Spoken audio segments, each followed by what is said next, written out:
दोस्तों, आजकल की अजीबो-गरीब दुनिया में जहाँ अगर गूगल करें तो रोज़ कोई ना कोई दिन सेलिब्रेट किया जाता है।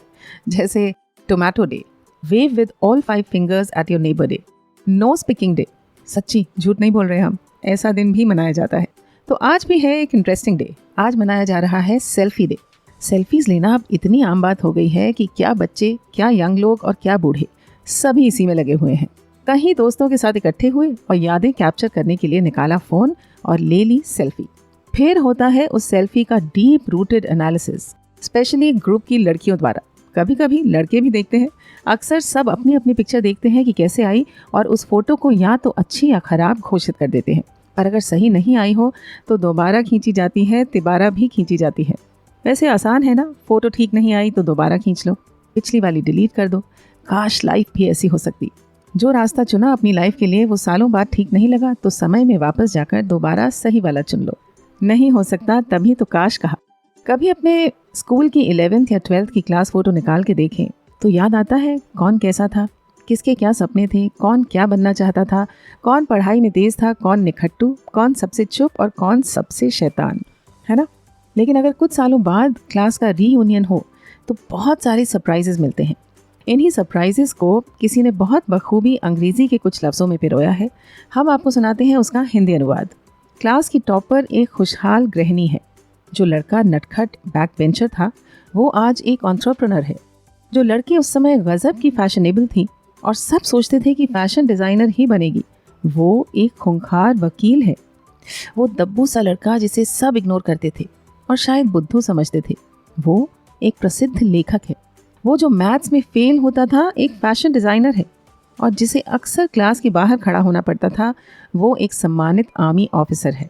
लेखक आगे कहते हैं, रीयूनियन ने मुझे सिखाया कि लोग कई परतों के साथ आते हैं और मुझे बताया कि हमें किसी किताब को बिना पढ़े उसके कवर से नहीं आंकना चाहिए। हर इंसान की सफलता की कहानी अलग होती है दोस्तों, उसे किसी से कंपेयर नहीं किया जा सकता और हमें कोशिश भी नहीं करनी चाहिए। हम जितना करें अच्छे से करें, खुद पर विश्वास रखकर करें, पूरी तैयारी से करें और ना किसी के हमसे कम होने पर घमंड करें, ना किसी के हमसे ज़्यादा होने पर अफसोस या पछतावा।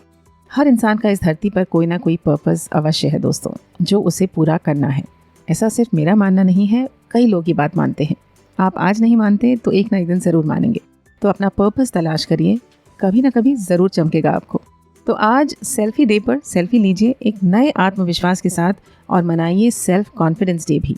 आज से अगर आप खुद को कंपेयर करेंगे तो अपने कल वाले सेल्फ से और किसी से नहीं। दिन में कई बार खुद से बोलते रहिए, I can do this, I can do this, I can do this. ऐसा कुछ नहीं है जिसे अगर आप ठान लें तो आप ना कर पाएँ। I know you can do it. चलो, फिर विचार पसंद आया हो तो आपको मालूम ही है क्या करना है। हमारी रोज़ की मेहनत को सफल करने के लिए आपको सिर्फ 1-2 बटन दबाने हैं। चलो अब जान लेते हैं आज के मुश्किल शब्द। पहला, अजीबो गरीब, स्ट्रेंज, वियर्ड और बिजार। नोज पिकिंग, नाक से कचरा निकालना। कैप्चर, कैद करना। चौथा शब्द है डीप रूटेड एनालिसिस, गहरा विश्लेषण। पांचवा, निखट्टू यानी useless. 6th word is reunion, जिसे हिंदी में कहेंगे पुनर्मिलन। 7वां, लफ्ज़ों में पिरोना, put in words. 8th word is entrepreneur, वो व्यक्ति जो जोखिम उठाकर एक नए कॉन्सेप्ट के साथ बिजनेस शुरू करता है। 9वां, खूंखार, फेरोशियस और ड्रेडेड। 10वां, दब्बू यानी सबमिसिव। 11वां, किताब को उसके कवर से नहीं जांचना चाहिए, डू नॉट जज a book by its cover. 12वां, अफसोस या पछतावा, रिग्रेट और रिमोर्स। नेक्स्ट वर्ड इज परतें यानी लेयर्स। 14वां, घमंड विच इज़ एरोगेंस। गर्व को इंग्लिश में प्राइड कहते हैं और घमंड को एरोगेंस। गर्व बहुत जल्दी घमंड में बदल सकता है अगर हम ध्यान ना रखें तो। And last word is purpose यानी उद्देश्य। बताइए कितने नए वर्ड सीखे आपने, लिख दीजिए उन्हें कमेंट्स में। आपकी प्रैक्टिस भी हो जाएगी और याद भी हो जाएगा।